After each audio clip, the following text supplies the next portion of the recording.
Assalamualaikum warahmatullahi wabarakatuh. Ya, selamat pagi. Salam sehat untuk sobat Kolam semuanya.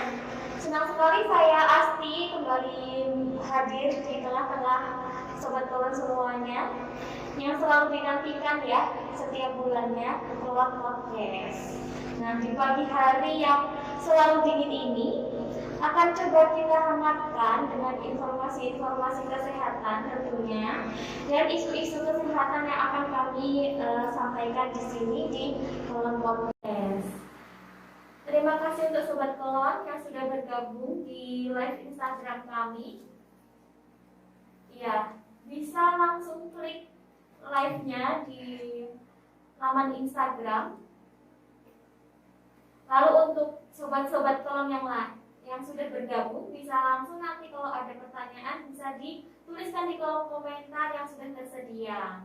Ya, langsung saja untuk episode kita pada pagi hari ini saya sudah ditemani oleh dua orang narasumber dengan tema sayangi ibu hamil dengan deteksi dini eklamsi dan preeklamsi. Perkenalan dulu untuk narasumber yang pertama kami ada dengan Dr. Dema. Iya, beliau adalah dokter umum di Puskesmas Harikajar 1. Bergabung lagi ya dokter di Kolom Podcast ini. Iya, sobat Kolom semuanya. Ya, yang sudah ikut Kolom Podcast pasti akan ingat dengan dokter Dema ya. Mudah-mudahan. Lalu ada narasumber kami yang kedua yaitu ada Bu Yani. Iya, Ibu cantik ini beliau adalah bidan di Puskesmas Harikajar 1. Untuk yang biasanya ke KIA nih, pasti tidak asing dengan Bu Yani. Selalu bertemu ya Bu ya. Apalagi di Wisma Persalinan seperti itu. Nah, untuk narasumber kami sehat semua nggih? Alhamdulillah. Iya, sehat selalu. Untuk tema kali ini yang pertama saya akan tanya dulu dengan Dr. Dema. Ya. Temanya deteksi dini, sayangi ibu hamil dengan deteksi dini eklamsi dan preeklamsi dok. Nah,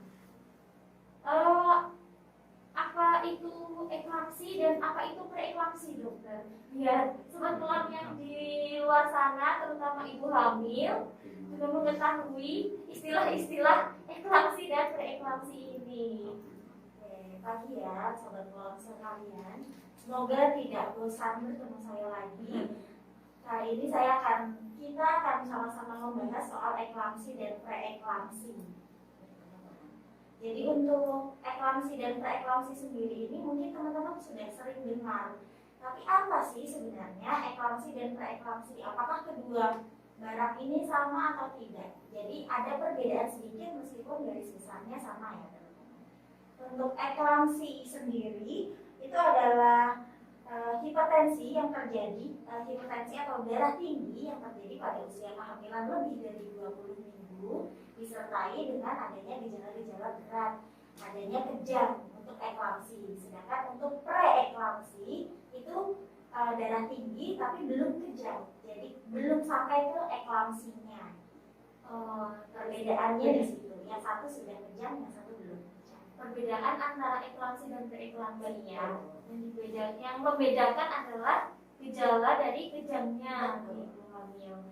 Nah, apakah berbeda dok antara preeklamsi dan eklamsi? Ini kan darah tinggi juga. Nah, apakah berbeda dengan darah tinggi yang biasa? Misalkan ibu hamilnya itu memang sudah riwayat darah tinggi seperti itu. Jadi memang ada macam-macam darah tinggi yang pasti dalam kondisi hamil. Yang pertama ada darah tinggi dalam kehamilan. Jadi awalnya bunda hamil ini tidak darah tinggi, tapi begitu hamil, usia kehamilan lebih dari 20 minggu baru muncul gejala darah tingginya. Itu kita sebut hipertensi dalam kehamilan atau darah tinggi dalam kehamilan. Tapi ada juga ibu hamil yang memang sudah dari sebelum hamil itu mengalami darah tinggi. Itu yang kita sebut darah tinggi kronis dalam kehamilan. jadi memang sudah ada. Nah, kalau untuk darah tinggi dalam kehamilan dan hipertensi kronis, ini biasanya tidak ada gejala-gejala yang preeklamsi maupun preeklamsi. Jadi hanya darahnya saja yang tinggi, hanya tekanan darahnya saja yang tinggi. Tidak ada kejang, tidak ada bengkak-bengkak tungkainya. Kalau dicek urin tidak ada proteinnya di urinnya, dan tidak ada gejala-gejala lainnya. Jadi benar-benar hanya murni darahnya saja yang tinggi. Jadi biar sobat telon yang memiliki ibu hamil, yang di rumah ada ibu hamilnya atau saudaranya sedang hamil, atau yang nonton ini bahkan ibu hamilnya bisa langsung dicek seperti itu ya. Nah, tadi sudah dijelaskan tentang preeklamsi, pengertian eklamsi, perbedaan dengan darah tinggi yang biasa. Lalu faktor-faktor apa saja yang bisa mempengaruhi seorang ibu hamil terkena eklamsi dan preeklamsi ini? Jadi kalau untuk faktor resikonya ini banyak yang pasti. Ada faktor dari ibu maupun faktor dari bayi. Faktor dari ibunya yang pertama itu ada nullipara atau kehamilan yang pertama. Jadi biasanya pada ibu-ibu hamil yang pertama, terutama yang usia saat pertama kali hamilnya ini sudah cukup berusia, dalam artian 35 tahun ke atas, itu biasanya akan mengalami darah tinggi ketika hamil. Terus bisa juga pada ibu-ibu yang obesitas atau kegemukan, pada ibu-ibu yang sudah ada darah tinggi dari sebelum kehamilan, dan pada ibu yang mengidap penyakit kencing manis sebelum kehamilan. Sedangkan untuk faktor janinnya itu bisa disebabkan ketika janinnya ini ganda atau kembar. Terus bisa juga kalau dideteksi bayinya ini ada IGR atau pertumbuhan janinnya ini terhambat, itu juga bisa mengakibatkan ibunya akan mengalami darah tinggi yang bisa mengarah ke eklamsi maupun preeklamsi. Jadi faktornya ada dari ibu dan dari janinnya juga.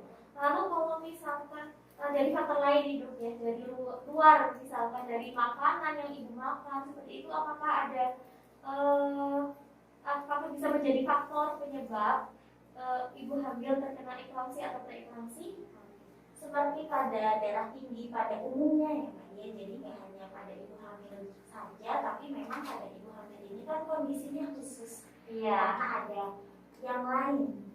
ada yang lain di tubuhnya si ibu hamil ini. Nah, jadi otomatis makanannya juga perlu diawasi. Yang pertama, suplai garamnya itu harus benar-benar dibatasi ya teman-teman ibu hamil. Jadi ibu-ibu di rumah kalau lagi masak atau ngemil itu benar-benar harus dilihatin nih garam yang dikonsumsi oleh tubuh ibu ini sudah mencukupi atau sudah berlebih. Biasanya kan kalau ibu hamil ini senang banget ngemil ya, karena dikit-dikit lapar, iya. Nah, di sini nih PR-nya ibu hamil. Ibu-ibu perlu memperhatikan ibu-ibu nih ngemilnya nih apa. Kalau ngemilnya masih buah, sayur, salad gitu, itu kan masih oke. Tapi biasanya kan kurang seru ya kalau ngemil kayak gitu. Biasanya kurangnya ketik-ketik ya Bu ya. Keripik ya. Pengennya yang asin-asin seperti itu. Keripik, gorengan. Nah di situ nih justru biasanya kelebihan asupan garamnya. Jadi dari faktor makanan pun bisa mengakibatkan eklamsi dan preeklamsi. Jadi ibu-ibu hamil harap dijaga apa yang dikonsumsi, boleh asal jangan berlebihan, betul itu ya. Nah, tadi sudah dijelaskan juga faktor resiko, lalu sekarang masuk ke gejala. Gejala dari eklamsi dan preeklamsi yang bisa secara waspada secara mandiri gitu dari ibu hamil yang bisa diketahui itu apa saja gejalanya. Yang pertama sudah pasti tekanan darah ya Mbak. Ya, ibu-ibu bisa mendeteksi secara mudah tekanan darahnya ini tinggi atau tidak, terutama kalau ibu hamil rajin ANC-nya atau rajin periksa kehamilannya. Jadi teman-teman harus banget sadar diri dan harus banget menyadarkan diri atau mengingatkan teman-teman yang sedang hamil di sekitarnya untuk rajin cek tekanan darahnya. Ketika tekanan darahnya itu sudah lebih dari 140/90, itu sudah kita sebut tekanan darah tinggi.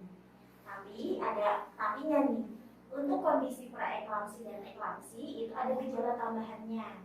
Yang pertama, kakinya bengkak.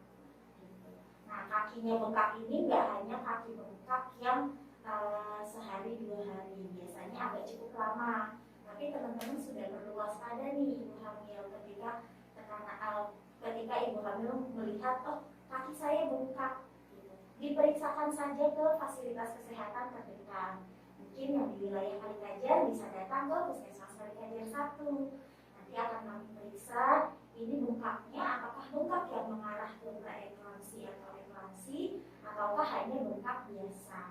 Gitu. Terus yang kedua, pandangannya buram, penglihatannya buram. Jadi ibu hamil nih melihatnya tidak jelas. Tapi perlu dibedakan, ibu melihatnya tidak jelas karena matanya ini memang minus, pakai kacamata atau tidak. Misalnya biasanya pandangannya jelas tanpa kacamata, terus suatu hari tiba-tiba ibu hamil merasakan, ini pandangan saya agak buram. Terus yang lainnya juga ada nyeri ulu hati.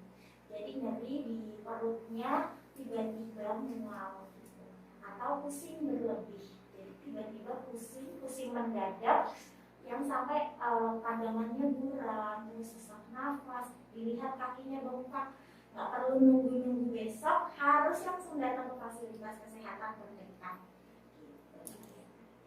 Jadi itu ya tanda-tanda yang bisa dikenali oleh ibu hamil sendiri secara mandiri di rumah.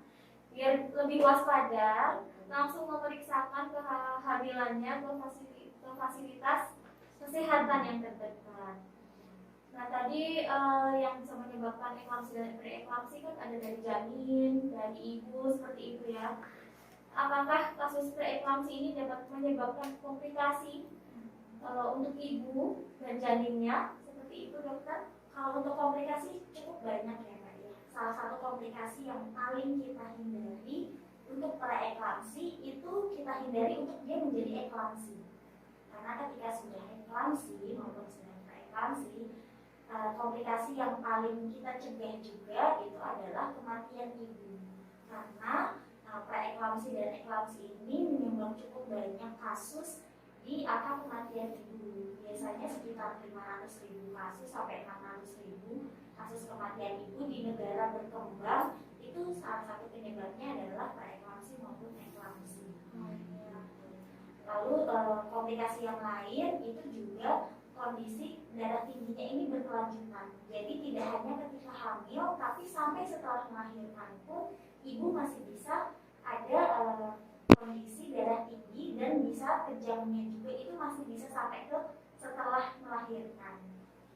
Sedangkan untuk janinnya sendiri, karena salah satu tata laksana untuk preeklamsi dan eklamsi itu ketika ibu hamil darahnya sudah terlalu tinggi, salah satu tata laksananya itu, salah satu pengobatannya adalah bayinya dilahirkan. Nah, ini ada dua keadaan. Ya, ketika sudah umur kehamilannya sudah matang, bayinya dilahirkan, insya Allah aman. Ya, tapi bagaimana kejadiannya ketika ibu hamil, kondisinya tekanan darahnya sangat tinggi, bayinya harus dilahirkan, tapi belum cukup bulan. Ya, di sini ada jadi komplikasi untuk bayinya. Ya. Jadi kan bayinya lahirnya prematur ya. Iya. Prematur, kondisi prematur itu paru-parunya bisa belum matang sehingga bisa ada kondisi komplikasi gangguan pernafasan pada bayinya. Seperti itu ya. Jadi tidak hanya pada janin pada saat dikandung, tapi bisa mengakibatkan setelah kehamilan, kelahiran, bahkan itu juga bisa mengakibatkan komplikasi. Jadi untuk ibu-ibu hamil yang ada di luar sana yang sudah bergabung dengan kawan podcast juga bisa lebih waspada tentang kasus eklamsi dan preeklamsi ini supaya tetap sehat saat hamil dan setelah melahirkan. Ya. Nah, tadi sudah dari Dokter Bema menjelaskan tentang gejala, faktor resiko, komplikasi. Lalu dari apabila dokter ada salah satu gejala atau tanda dari preeklamsi dan eklamsi tadi harus segera diperiksakan ya, tidak boleh menunda-nunda. Tidak boleh menunda, langsung datang ke fasilitas kesehatan terdekat. Untuk yang di wilayah Kalikajar 1 tentunya nanti kita datang, tentunya ibu bisa datang ke puskesmas Kalikajar 1 bisa bertemu dengan Bu Yanti. Biasanya beliau yang menjaga gawang di KIA dan terdepan. Betul. Siap menjaga ibu hamil di puskesmas Kalikajar 1 ya ibu ya. Dan tadi dari Dokter Dema sudah, selalu kami pindah ke narasumber yang kedua yaitu dengan Bu Yani. Apa kabar ibu? Sehat selalu. Iya. Nah mumpung ada ibu bidan di sini nih, apakah di puskesmas Kalikajar 1 pernah menjumpai kasus PEB atau preeklamsi berat dan eklamsi? Mungkin sebelum menjawab itu saya flashback dulu untuk boleh. Iya. Tentunya kalau di puskesmas Kalikajar 1 itu kan dengan jumlah penduduk sekitar 34.000 sekian kayak gitu. Itu berarti dalam 1 tahun kita itu punya target ibu hamil itu 599. 599, hampir 600 ya, kurang satu aja itu dalam 1 tahun. Dan 1 tahun. Nah, dari 599 itu 20%-nya adalah resiko tinggi. Nah, 20% dari 599 itu sekitar ada 120 ibu hamil yang diprediksi adalah resiko tinggi ya, di wilayah kita seperti itu. Nah, memang di tahun 2022 ini dari Januari sampai Juni itu kasus-kasus kita itu memang yang paling banyak sebenarnya adalah yang pertama itu adalah CAG, kekurangan energi kronis, anemia, baru preeklamsi. Ya, karena untuk tahun-tahun yang lalu itu untuk kasus-kasus preeklamsi, eklamsi itu di tempat kita agak jarang. Tapi di tahun ini, di tahun 2022 ini, dari Januari sampai Juni ini 6 bulan, ini ada 6 kasus preeklamsi. Berarti 1 bulan penyebab satu. Kalau dibagikan. Ya, kalau dibuat rata-rata berarti 1 bulan ada 1 kasus preeklamsi dan ada 1 kasus eklamsi. Jadi eklamsinya tadi sudah dijelaskan sama Dokter Dema, kalau eklamsi itu sudah terjadi kejang dan nanti terjadi komplikasi pada ibunya atau janinnya, dan itu terjadi di tempat kita. Ada 1 kasus PEB, akhirnya lahirnya prematur juga. Kalau 24 minggu bayinya 1.600 gram dan tidak tertolong, tapi ibunya alhamdulillah sehat. Itu berarti untuk kasus di Kalikajar sampai bulan Juni. Iya. Nah, tadi sudah juga dijelaskan ya tentang komplikasi seperti apa, dan memang berat ya ibu ya untuk kasus eklamsi dan preeklamsi ini. Lalu apa saja yang harus diperhatikan dari ibu hamil terkait dengan kasus eklamsi dan preeklamsi supaya ibu hamil yang di rumah tetap bisa waspada dengan kasus-kasus seperti ini ibu? Iya. Terima kasih Mbak Asri. Untuk penanganannya itu untuk kasus-kasus agar supaya hal-hal seperti itu tidak terjadi ya, eklamsi, preeklamsi, tentunya kita sudah ada SOP untuk pemeriksaan ibu hamil ya. Yang pertama tentunya adalah pemeriksaan ibu hamil secara rutin ya. Itu ibu hamil itu kan kalau dulu itu harusnya K4 ya. K4, 1 kali di trimester 1, 1 kali di trimester 2, dan 2 kali di trimester 3. Kalau sekarang itu kunjungan ya? Iya, pemeriksaan. Ada nggak tahu sobat keluar? K4 itu kunjungan 4 kali. Iya. Itu kunjungan pemeriksaan. Iya, kunjungan pemeriksaan. Kalau untuk kader-kader DH dan pinter. Iya, tentu saja. Ya, tracing tentang ini sudah pinter semua. Jadi untuk ibu hamil itu sekarang minimal itu pemeriksaannya 6 kali. Jadi kalau di trimester 1 itu 2 kali, trimester 2 1 kali, dan di trimester 3-nya itu 3 kali. Jadi minimal 6 kali. Tapi alhamdulillahnya kalau di wilayah kita itu sudah lebih. Karena rata-rata ibu hamil setiap bulan periksa dengan umur kehamilan 9 bulan, ada yang 9 kali, ada yang 12 kali bahkan ya. Biasa ibu-ibu sekarang itu ibu-ibu milenial ya, Iya. Jadi nggak mau sampai terlewatkan dalam 1 bulannya tidak memeriksakan janin yang ada di dalam kandungan. Iya, di wilayah kita standar itu sudah terlewati. Iya, alhamdulillah. Ini bisa mengurangi resiko ya ibu. Iya, terpantau secara rutin seperti itu. Terus mendapatkan pelayanan ANC standar 10T. Ya, apa itu? ANC standar 10T.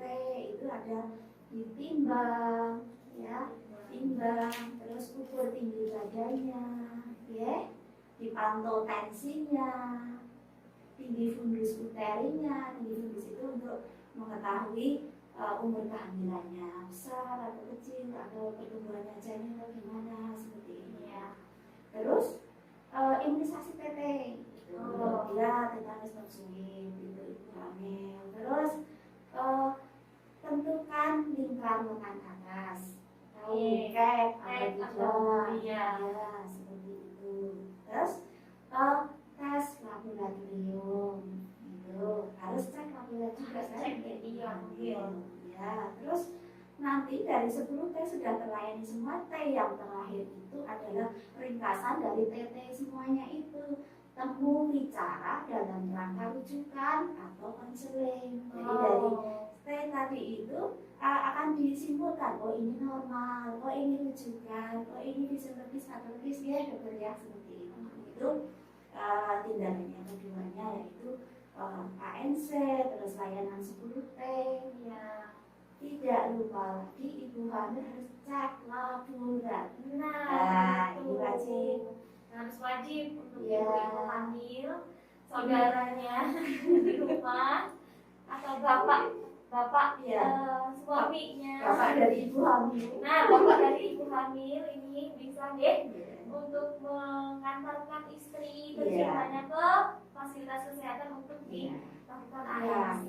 Yang harus dilakukan adalah periksa laboratorium. Periksa laboratorium tadi dokter Dino sudah menyampaikan ada protein urin. Ya, ini nanti hubungannya dengan ini juga.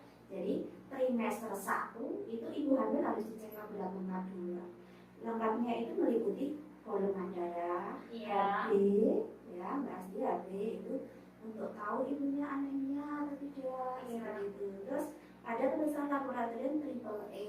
Triple A itu meliputi sipilis, HBsAg, sama HIV. Terus ditambah lagi tadi protein urin. Ya, protein urin itu tadi yang menentukan bahwa ibu itu benar eklamsi atau tidak. Itu dilakukan di trimester 1. Okay?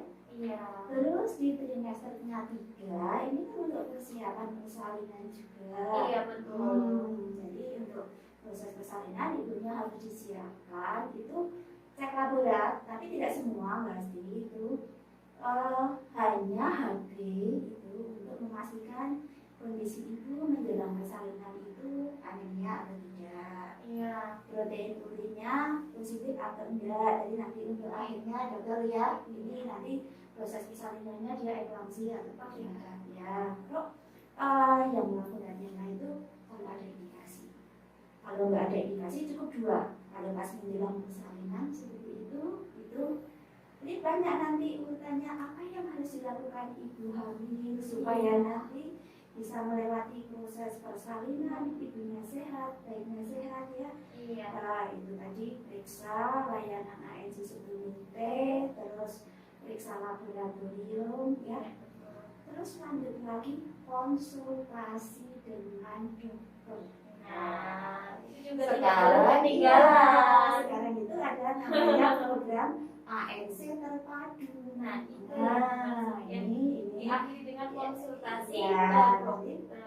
Walaupun ibu merasa sehat, tapi tetap ada ini konsultasi pertemuan selama proses kehamilan 9 bulan ketemu dengan dokter selama kehamilan minimal 2 kali. Minimal 2 kali Ya, untuk ketemu sama konsultasi ke dokter. Nanti kalau ibu ke puskesmas bisa aja nanti kalau di puskesmas dari periksa ANC nanti dari layanan KIK bisa langsung kita konsultan ke dokter gitu langsung. Jadi ibu tidak harus langsung daftar periksa ke dokter gitu ya. Tapi nanti udah langsung satu paket layanan di puskesmas karena ANC terpadu seperti ini. Ya, terus selain ketemu dokter 2 kali, terus ini USG, jangan lupa. Nah, Ya, ini sekarang tadi Mbak sudah meninggal, ibu sekarang milenial. iya, Ya, ibu sekarang itu iya. milenial. Setiap bulan pasti maunya USG seperti itu.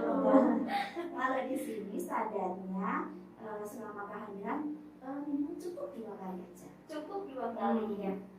Di trimester 1 itu kan untuk mengetahui pertumbuhan janinnya seperti apa, ya perkembangannya seperti apa. Terus yang kedua di trimester 3.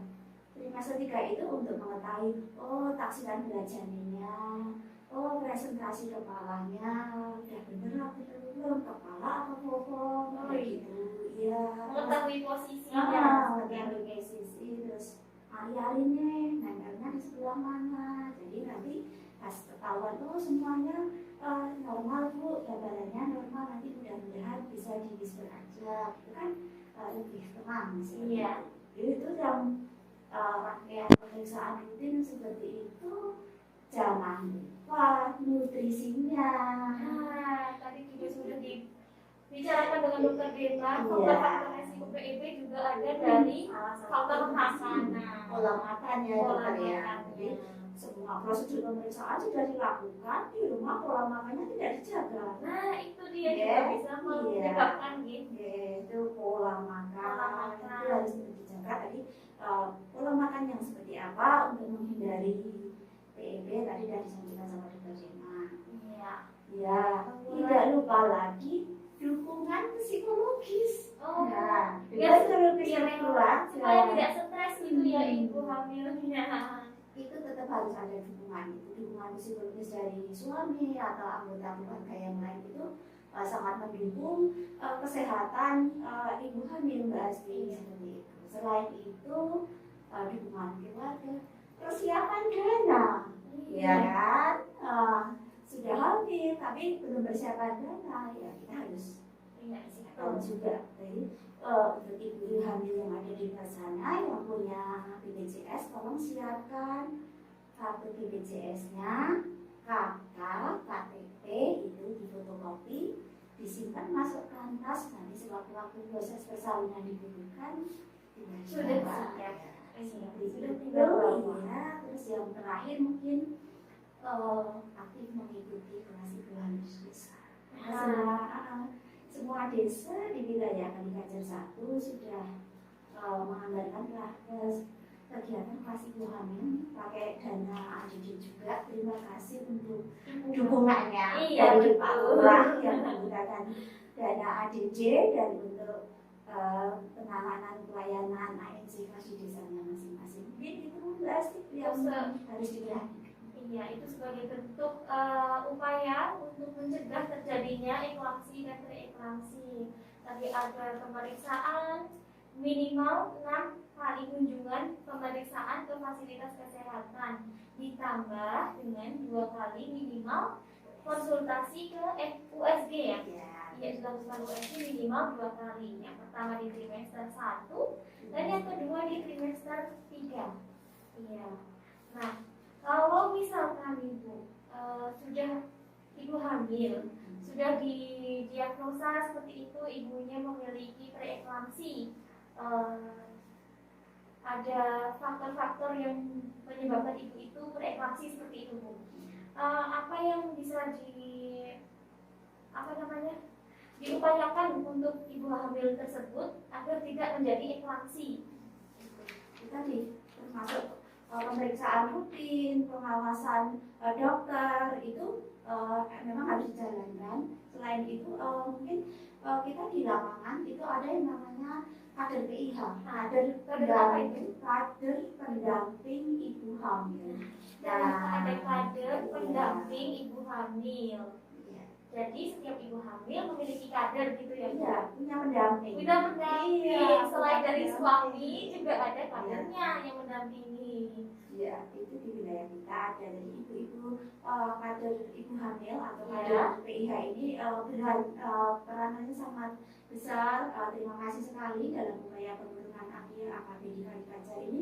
Dia sangat berperan karena dia akan mendeteksi, mendampingi ibu-ibu hamil. Nanti akan dilaporkan ke bidan desa atau bidan pembina wilayah. Dan nanti dari bidan pembina wilayah akan dilaporkan ke kita.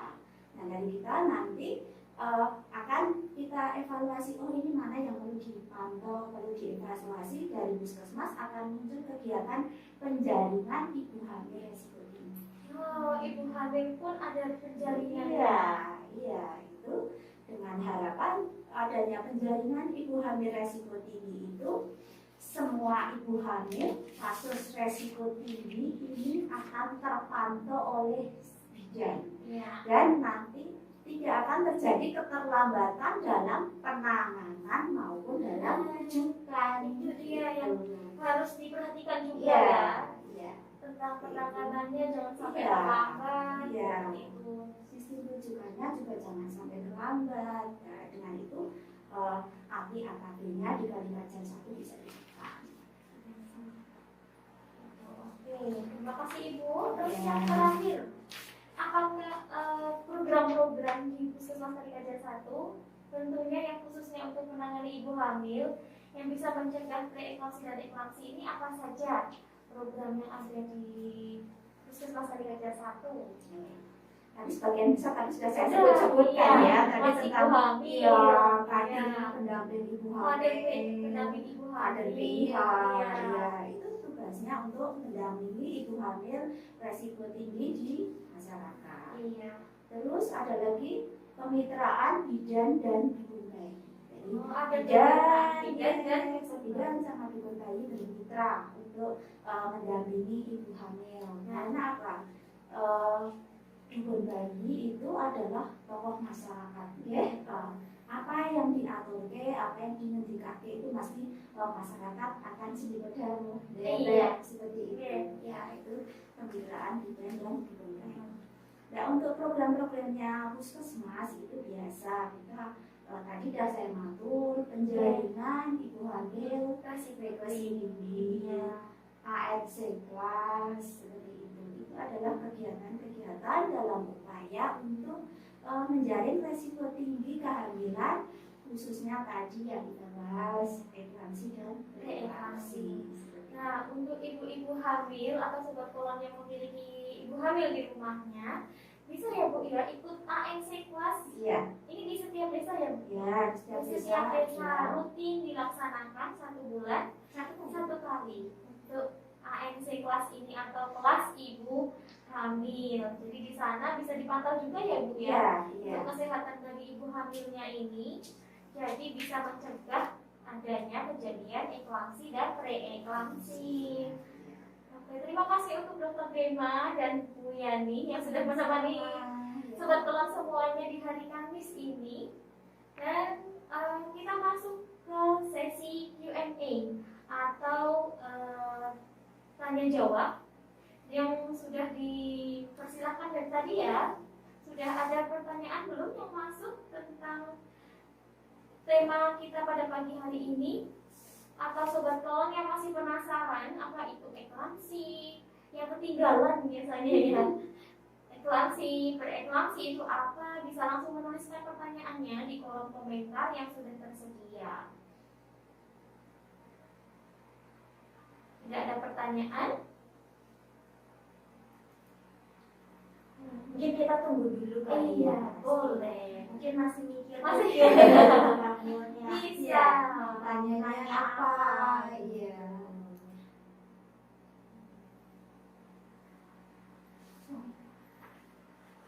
Kalau Mbak Asti sendiri sudah kemarin waktu melahirkan, waktu hamil, Oh iya, sempat tekanan darahnya seperti ini atau tidak? saya normal. Alhamdulillah normal ya. Iya, diberikan yang normal-normal aja. Alhamdulillah tekanan darahnya Iya, terkontrol. Iya. Kalau di KIA sendiri Bu Yani, Iya. pasien-pasien yang tekanan darahnya tinggi ini biasanya di usia kehamilan keberapa baru terdeteksinya?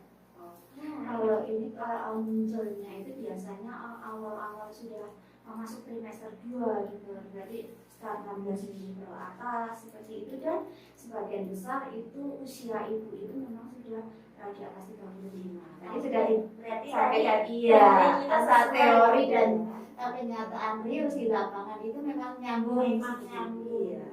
Jadi artinya untuk ibu hamil yang usianya ini memang sudah cukup di atas 35 tahun itu harus ekstra ya, Iya. ya. Kita harus ekstra kunjungannya gitu, karena yang pertama resiko tinggi itu sudah pasti ada gitu. Faktor umur, faktor usia, usia dari ibu hamil itu sendiri. Nah, kalau misalnya nih Bu ya, dari kehamilan yang pertama, ibu ini sudah mengalami riwayat TB. Apakah di kehamilan yang kedua akan terjadi PEB juga seperti itu? Oke. Jadi itu wajar ya Mbak Asti ya. Kalau misalnya, dan itu sangat berpeluang untuk terulang ketika kehamilan pertamanya itu darahnya itu tinggi, kehamilan kedua dan seterusnya itu sangat berkemungkinan dan sangat berpeluang untuk berulang. Nah, cara untuk mencegahnya itu dideteksi sedini mungkin. Jadi kan yang seperti yang tadi sudah sama-sama kita ketahui, darah tinggi pada kehamilan itu biasanya di usia 16 sampai 20 minggu ke atas. Iya. Jadi ibu hamil yang punya riwayat darah tinggi sebelumnya itu harus mulai rutin nih sejak usia 16 minggu atau 4 bulan itu harus mulai langsung dan sering-sering datang ke vaskes untuk cek tekanan darahnya tinggi lagi atau tidak, sehingga ketika kita temukan tinggi bisa langsung kita berikan tata laksana, langsung kita tangani sedini mungkin sehingga harapannya itu bisa tertangani sedini mungkin juga. Iya, mungkin ada yang dalam hatinya takut seperti itu ya, Betul. riwayat sebelumnya. Nah, ini ada pertanyaan satu masuk ya dokter. Pagi dok, kenapa kaki, tangan, dan wajah bengkak di saat usia kehamilan 36 minggu? Yang pertama ya, ibu hamil ketika punya bengkak-bengkak di badannya, di wajah, atau itu tungkai kaki, atau lengannya. Yang pertama ibu hamil coba refleksi diri dulu, habis ngapain, habis capek-capek atau enggak, terus ada alergi makanan atau enggak, karena kan salah satu gejala alergi juga bengkak-bengkak. Iya.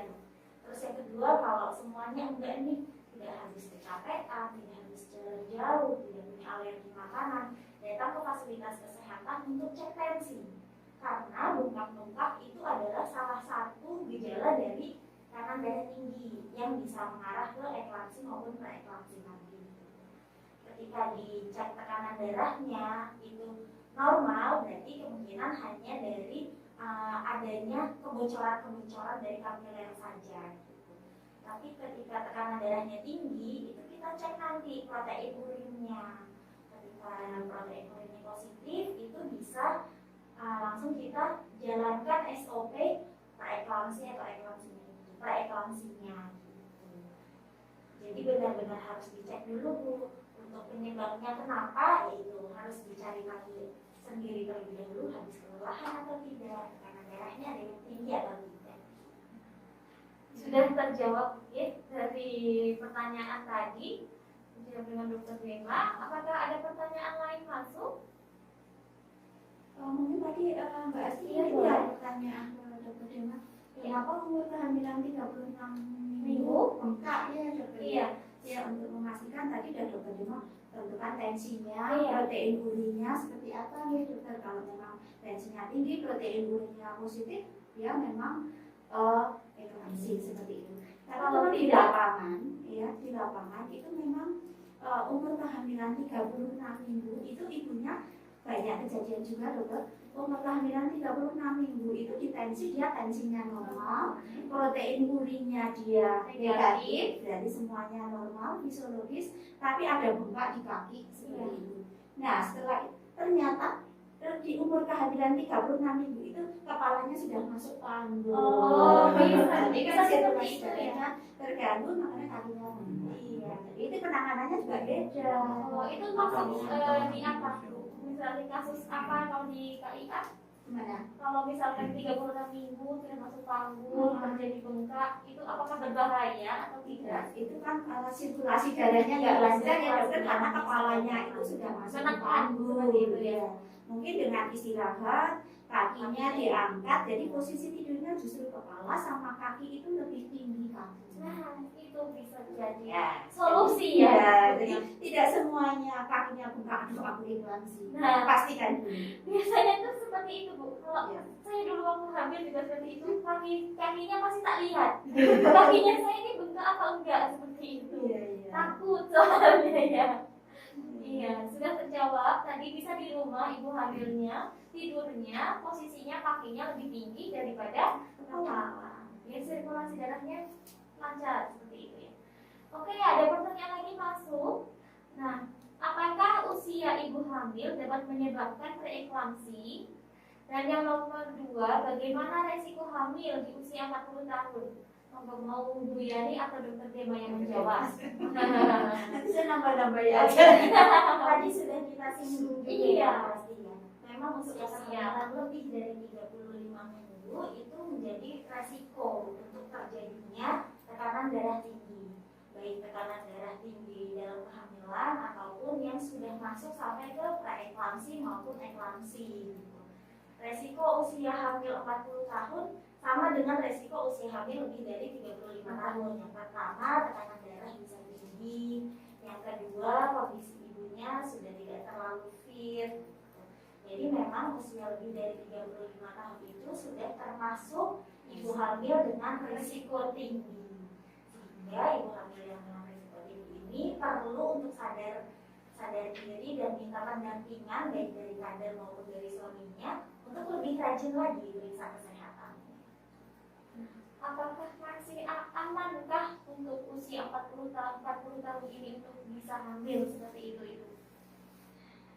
Saya rasa di usia 35 tahun saja sudah masuk resiko tinggi Iya, ya dokter ya. sebenarnya Apalagi dengan usia 40 tahun tahun. itu dengan organ reproduksinya juga sudah tidak Tidak sehat. Iya, seperti itu. Jadi beresiko ya. Ini sangat berisiko kalau Jadi 40 untuk tahun. aman atau tidaknya itu baru bisa kita nilai ketika kita periksa lebih lanjut. Tapi yang sudah pasti adalah ibu hamil lebih dari 35 tahun termasuk dalam kelompok risiko tinggi. Iya. Begitu dari Sobat Kelon. Ada pertanyaan lagi masuk? Ada. Yang pertama, apakah kehamilan bayi kembar beresiko tekanan darah tinggi? Lalu yang kedua, sering sakit kepala dan sesak nafas di usia kehamilan 26 minggu. Ini termasuk gejala eklamsi atau tidak gitu mungkin ya. Pertanyaannya, monggo pertanyaannya bisa dijawab dari Bu Yani atau Dokter Dema. Yang pertama, kehamilan bayi kembar ini beresiko tekanan darah tinggi. Yang pertama dulu ya Mas. Bisa. Jadi perlu teman-teman ketahui salah satu penyebab dari ibu hamil memiliki tekanan darah tinggi ini karena adanya adaptasi pembuluh darah antara ibu dan bayi. Jadi kan bayi itu kan ada ari-arinya. Nah, adaptasi antara si ari-ari bayi dengan pembuluh darah yang ibu miliki ini yang kadang ada ketidaknormalan yang mengakibatkan tekanan darah ibu jadi tinggi. Itu hanya dengan satu bayi. Jadi bisa kita bayangkan Kalau ketika bayinya lebih dari Satu, iya. 2, 3 tahun lebih, itu kan adaptasinya justru lebih banyak. Betul. Nah, dan memang biasanya rata-rata ibu hamil dengan janin ganda atau janin lebih dari satu itu memang lebih berisiko tinggi untuk mengalami tekanan darahnya tinggi. Karena balik lagi itu adaptasinya satu saja bisa memungkinkan maladaptasi, apalagi lebih dari satu. Gitu. Terus stres yang diterima oleh ibu ketika janinnya ganda itu kan juga lebih besar, adaptasinya, stresnya, nutrisinya, makanannya itu kan juga lebih besar dan lebih berbeda. Jadi kalau pertanyaannya apakah berisiko? Ya.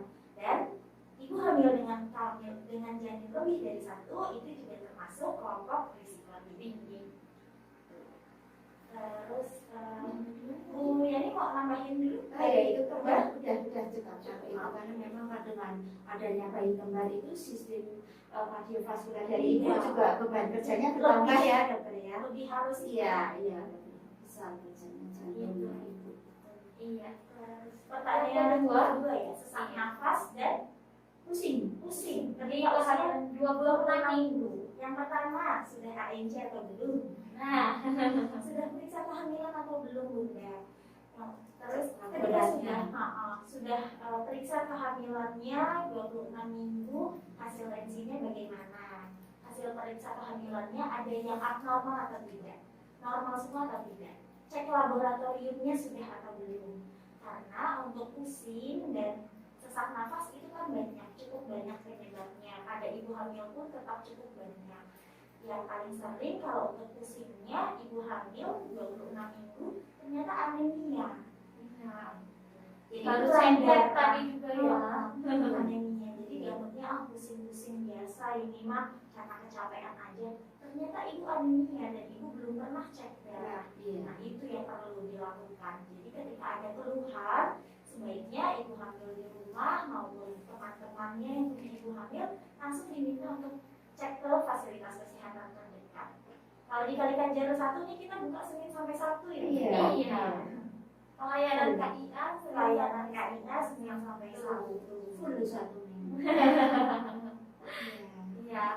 Sudah terjawab 2 pertanyaan. Masuk lagi pada pertanyaan lagi. Oh iya, masuk ada 2. Yang pertama, apakah ibu hamil dengan preeklamsi harus dilakukan operasi sesar? Dan pertanyaan yang kedua, kapan bisa hamil kedua dan melahirkan normal setelah memiliki riwayat preeklamsi berat? Tadi yang sudah ditanyakan juga ya. Iya. Yang pertama bisa dijawab Bu Yani mungkin? Mungkin apakah ibu hamil dengan preeklamsi harus dilakukan? Iya. Kan ini ibu harus paham preeklamsi berarti sebelum terjadi eklamsi. Berarti kalau ibu itu dari kasus preeklamsi itu kasus bisa tertangani, tensinya bisa dikendalikan, proteinurinnya bisa normal kembali, ibu bisa babaran normal lagi, spontan seperti itu. Jadi tidak perlu operasi sesar seperti itu. Kecuali kalau sudah terjadi eklamsi itu harus diakhiri kehamilannya ya dokter ya. Tidak memandang usia kehamilan, dia baru 24 minggu, kalau sudah eklamsi harus dilahirkan karena obatnya yang mengakhiri kehamilan. Seperti itu. Iya. Maka dari itu pentingnya tadi ANC ya Bu ya. Iya. Jadi harus diperiksakan kehamilannya secara rutin. Terus pertanyaan tadi yang kedua ada setelah preeklamsi berat kapan boleh hamil lagi? Kondisinya ibu normal kembali dan untuk jarak kehamilan normal antara anak pertama dengan anak kedua itu minimal 2 tahun seperti itu. Betulnya iya, tidak boleh terlalu dekat ya. Idealnya 2 tahun. Iya. Mungkin saya mau menambahkan. Boleh ya. Untuk yang pertanyaan pertama apakah preeklamsi harus sesar tadi sudah dijelaskan oleh Bu Yani. Betul sekali, kita lihat dulu dari respon ibu terhadap tata laksana preeklamsinya ini. Respon nggak nih? Ketika respon, boleh kita observasi dulu, kita lanjutkan. Dan selama preeklamsinya ini masih yang ringan. Iya. Tapi ketika preeklamsinya sudah berat, tidak respon dengan penanganan awal untuk preeklamsinya, yang mau tidak mau memang harus diakhiri kehamilannya. Dengan artian anaknya ini harus dilahirkan. Nah, biasanya kenapa nih ibu-ibu mikirnya, oh kalau preeklamsi harus sesar? Iya. Karena kan biasanya ketahuan preeklamsi dan sudah ditangani dengan tata laksana preeklamsi itu ibu hamil ini belum masuk ke dalam masa persalinan, dalam artian ketubannya belum pecah, belum ada pembukaan. Sehingga kita tidak bisa memaksa orang yang kita tidak bisa memaksa ibu hamil yang belum ada pembukaan ataupun ketuban pecah, yang belum dalam masa persalinan untuk segera masuk persalinan gitu. Untuk persalinan normal kan itu tidak bisa dipaksa secepat itu. Sedangkan kondisi preeklamsi yang tidak bisa respon dengan tata laksana awal preeklamsi itu kan harus cepat, karena kita mau menangani ibu dan bayinya, sehingga dilakukanlah operasi sesar. Tujuannya hanya untuk mempercepat tata laksananya nih, biar goal dua-duanya.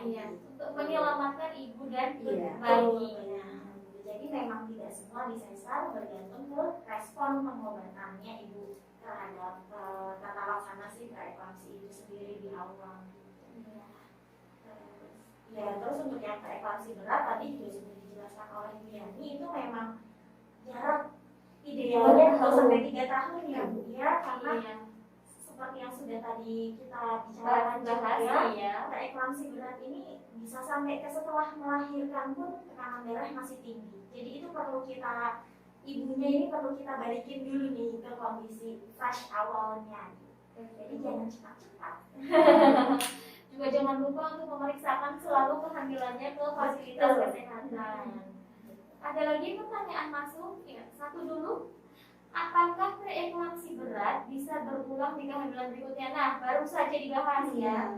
Untuk preeklamsi berat tadi sudah dijelaskan oleh Dr. Dema dan Bu Yani, bisa berulang bahkan setelah melahirkan seperti itu. Nah, yang pertanyaan yang kedua, apakah preeklamsi bisa menurun pada anak apabila nanti melahirkan? Menurun ini maksudnya mungkin besok anaknya genetik gitu ya, ibunya preeklamsi, anaknya preeklamsi juga. Apakah bisa seperti itu? Kalau ini sih jarang ya terjadi. Ini lebih ke genetik, sama dengan hipertensi. Hipertensi kan ketika orang tuanya punya riwayat hipertensi, anak cenderung punya gen untuk hipertensi. Tapi sangat bisa dicegah dengan pola hidup sehat. Sama dengan preeklamsi pun seperti itu. Tetap ada risiko, tapi sangat jarang, tergantung pola hidup sehatnya si anaknya ini nanti, dan tergantung anaknya ini punya resiko yang lain apa selain ibunya tetap preeklamsi. Jadi agak jauh, masih sangat jauh ya. Sangat jauh untuk preeklamsi menurun gitu. Jadi mau menambahkan? Enggak, ini sudah cukup dari untuk preeklamsi itu tidak menurun kemungkinan, tapi nanti dilihat juga perkembangan anaknya itu kedepannya seperti apa ya dokter. Karena tidak menutup kemungkinan seorang bayi lahir dari ibu tidak preeklamsi, kedepannya dia melahirkan juga preeklamsi seperti itu di lapangan. Gitu ya. Untuk pertanyaan nomor 2, apakah nomor 3, apakah ibu hamil harus periksa mata dan apakah ibu hamil dengan minus tinggi berbahaya jika melahirkan normal? Nah, ini biasanya banyak pertanyaan di ibu-ibu yang menggunakan kacamata yang tebal-tebal biasanya Bu. Takut untuk persalinannya normal seperti ini. Jadi salah satu tadi yang sudah disebutkan oleh Bu Yani, paket ANC terpadu itu kan ada konsultasi dengan dokter. Nah, di sini ibu-ibu hamil yang memang punya masalah dengan mata, minusnya tinggi atau pandangannya mulai buram, itu bisa nanti disampaikan saat konsultasi dengan dokter. Gitu. Nah, harus atau tidaknya periksa mata, ada keluhan atau tidak? Kalau untuk spesifik sekali periksa matanya, ya itu lebih ke ada keluhan atau tidak. Ketika tidak ada keluhan, cukup konsultasi dengan bidan dan dokter minimal 2 kali. Nanti kita lihat apakah memang ada gangguan. Tapi ketika ibu ini memiliki minus tinggi, biasanya minus tinggi itu lebih dari 5, itu memang cukup berbahaya untuk melahirkan normal. Karena ketika ibu hamil melahirkan normal, itu kan tekanannya selalu naik sangat tinggi, tekanan di dalam kepala, tekanan di dalam mata. Nah, ketika ibu hamil ini memiliki minus yang tinggi, itu punya kemungkinan nanti retinanya di selaput matanya ini bisa lepas karena saking tingginya tekanan darahnya. Jadi pembuluh darahnya nggak lancar, daerah itu tidak ada yang suplai nutrisinya, terus dia lepas tuh gitu. Makanya untuk ibu-ibu hamil dengan minus yang sangat tinggi itu biasanya akan disarankan untuk lahirnya sesar untuk menghindari resiko-resiko setelahnya seperti itu ya. Tapi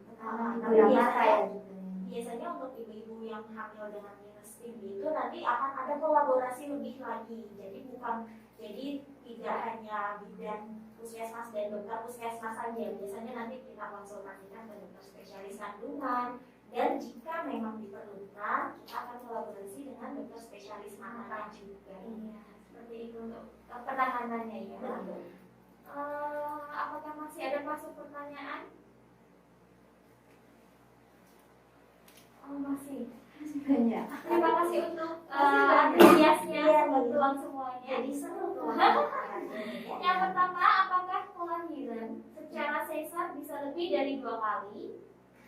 Pertanyaan yang kedua, bagaimana solusi agar ibu hamil tidak melahirkan bayi sindrom?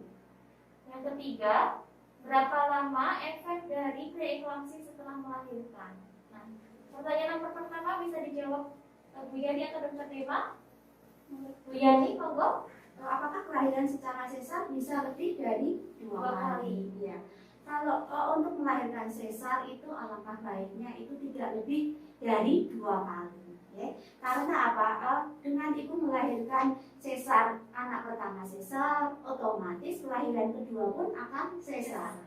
Dan dengan sesar ketiga kali, 4 kali nanti akan terjadi luka atau jaringan parut di rahim ibu maupun di perut ibu ya, dokter Geja. Itu nanti kedepannya akan berpengaruh di kesehatan rahim ibu tersebut seperti itu nanti kedepannya. Nanti kalau anak kedua sudah EC, ketiganya bisa EC lagi, bisa jadi robekan terus atau pendarahan atau beberapa hal yang bisa diprediksi seperti itu ya, resiko tinggi. Iya, sangat berisiko. Jadi itu iya, kalau memang anak 1, 2 sudah EC, berharap cukup 2 saja seperti itu.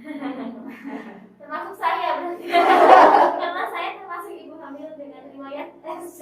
Jadi cukup 2 saja. 2 yang penting sehat. Iya, sudah alhamdulillah. Iya. Terus pertanyaan yang kedua, bagaimana solusi agar ibu hamil tidak melahirkan bayi sindrom? Berarti kelainan ya, iya, mungkin yang dimaksud kelainan bawaan genetik, cacat kongenital. Kan kelainan bawaan ini macam-macam ya, Bu ya.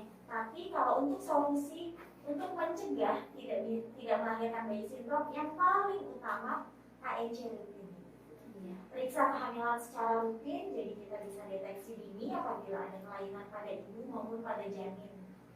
Jangan pernah takut untuk USG, karena USG itu aman untuk ibu hamil.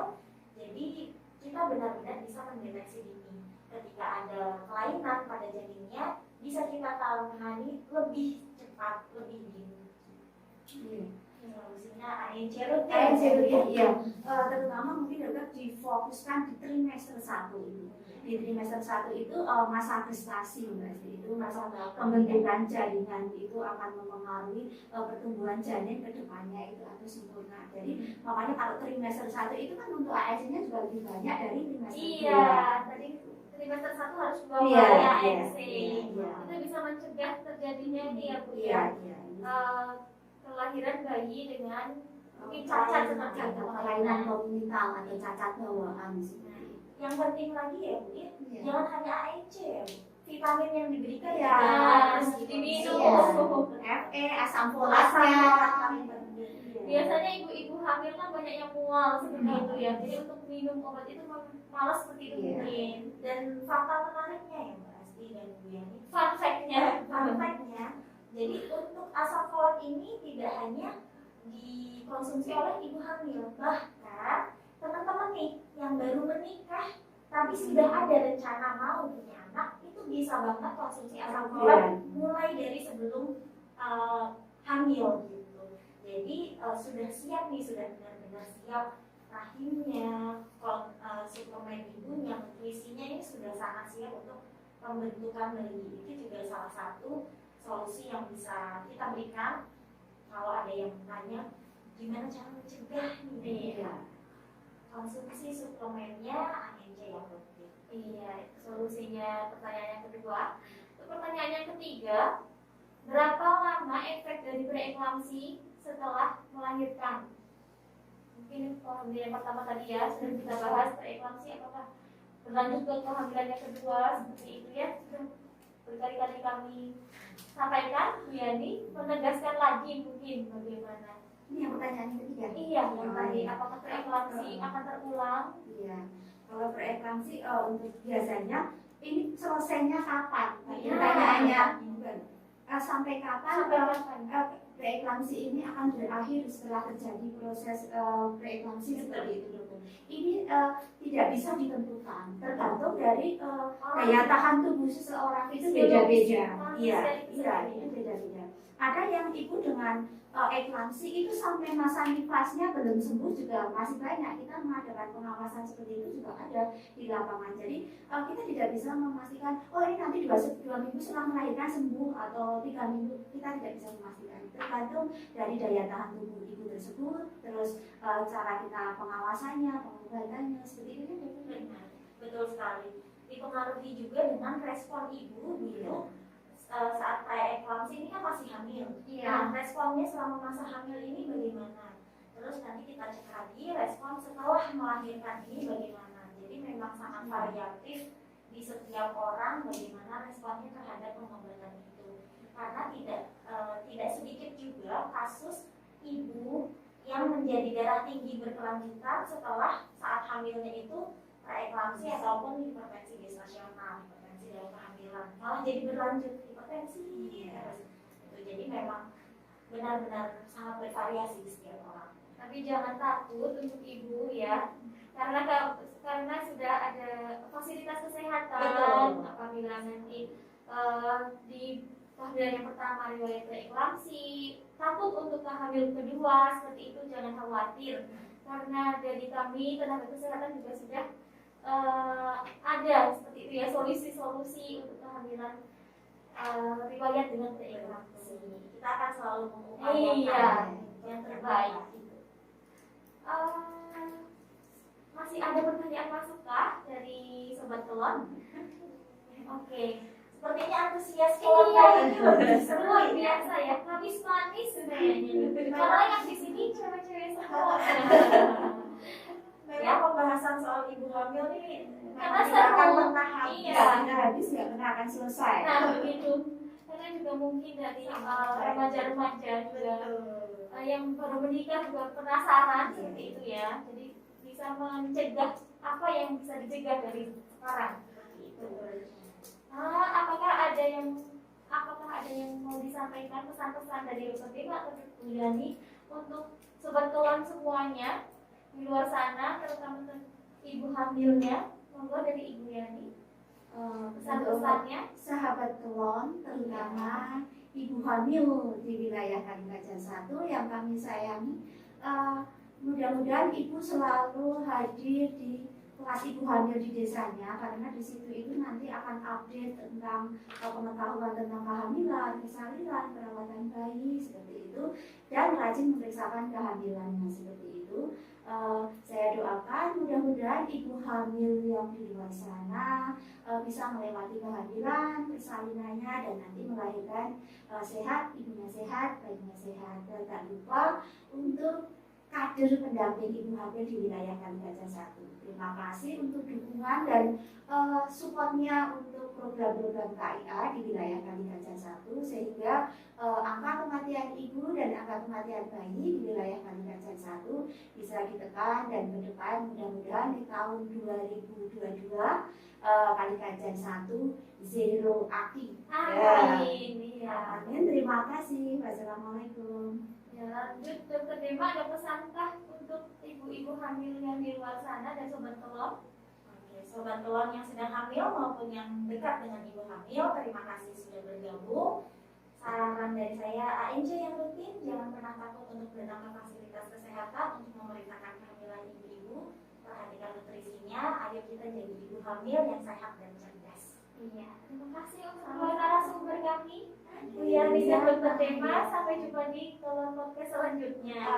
Iya, kesimpulan pada pagi hari ini adalah ibu hamil harus atau wajib melakukan pemeriksaan selama masa kehamilannya selama minimal paling banyak 6 kali, dan tetap waspada apabila ada gejala-gejala preeklamsi yang ibu rasakan, langsung harus segera ke fasilitas kesehatan terdekat untuk bisa diberikan pertolongan langsung oleh tenaga kesehatan. Kuncinya tetap jaga kesehatan, rutin cek kesehatan, menjaga pola makan dan istirahat yang cukup untuk mendapatkan tubuh yang sehat dan bugar. Nah, untuk pertanyaan-pertanyaan yang sudah masuk lagi nanti bisa kita jawab di YouTube kami. Jangan lupa untuk di like, komen, dan subscribe. Untuk yang ketinggalan juga, yang ketinggalan di podcast ini, bisa langsung ke kunjungi YouTube kami di PKM Kali Kajar 1 WSB. Ya, PKM Kali Kajar 1 WSB. Bisa di like, komen, dan subscribe. Jangan lupa. Usai sudah perjumpaan kita pada pagi hari ini, semoga apa yang kami sampaikan dapat diterima dengan baik oleh Sobat Kelon semuanya. Terima kasih yang sudah bergabung bersama Kelon Podcast di setiap bulannya. Nantikan episode bulan depan ya.